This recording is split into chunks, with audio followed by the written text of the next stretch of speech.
मुकाबला। डायनासोर ने शेर को देखा और एक जोरदार धाड़ मारी। जंगल खामोश हो गया। परिंदे आसमान की तरफ उड़ गए। शेर भी धाड़ा और अपने पंजे जमीन पर मारे। ज़ीब्रा और बाकी जानवर दरख्तों के पीछे छिपकर देखने लगे कि क्या होने वाला है।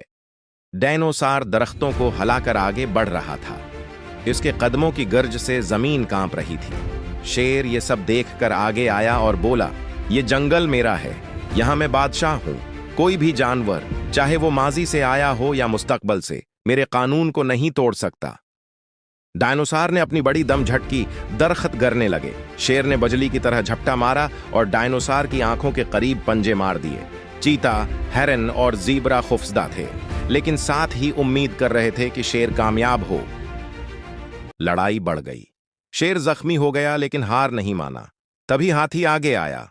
उसने अपनी सोंड से जमीन पर मिट्टी उठाकर डायनासोर की आंखों में फेंकी।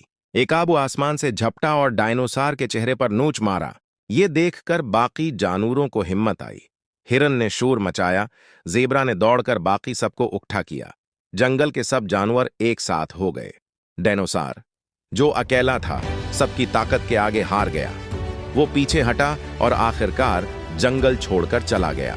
शेर ने जख्मी होने के बावजूद गुरज कर कहा, ये जंगल हमारा है और जब हम एक हो जाएं तो दुनिया की सबसे बड़ी ताकत भी हमें हरा नहीं सकती। ज़ीब्रा और हर्न खुशी से उछलने लगे। जंगल में दोबारा सुकून छा गया। लेकिन सब जानवरों ने यह सबक सीखा कि ताकत सिर्फ एक की नहीं बल्कि सबके इत्तेहाद में है। इस तरह वक्त के जंगल में शेर, ज़ीब्रा, हाथी और दूसरे जानवरों ने दिखाया कि इत्तेहाद सबसे बड़ी ताकत है, इवन एक डायनासोर के खिलाफ।